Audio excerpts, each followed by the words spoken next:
Iraqi forces have been struggling to make headway into Mosul's old city. Nearly a week on, they're still trying to clear the 3 neighborhoods which they said would be taken in hours. During battles, we discovered that ISIL is using a mobile mortar squad supported by snipers and suicide bombers as their defense line. These are the tactics used by the enemy to slow our advance. Caught between the two fighting sides are nearly 200,000 civilians in an area just over 8 square kilometers.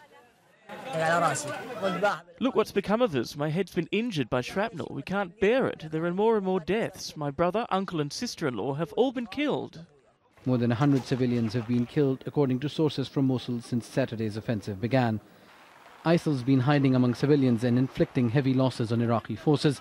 The retaliatory shelling and air attacks are resulting in civilian casualties. We moved out. We got frightened by heavy airstrikes. We fled after our house was destroyed by mortar shelling.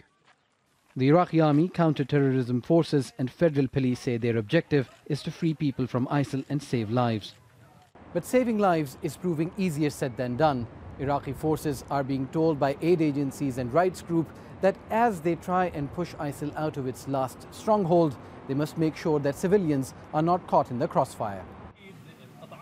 But despite the casualties, Iraqi soldiers are adamant that they're doing their best. As we entered Zinjili neighborhood, we inflicted heavy losses on ISIL. We have destroyed many car bombs and houses rigged with explosives, while evacuating many civilians to safety. Every group of civilians which manages to escape has stories of hunger and despair. Catastrophic is how this woman describes the conditions and how there was no food available to break the Ramadan fast.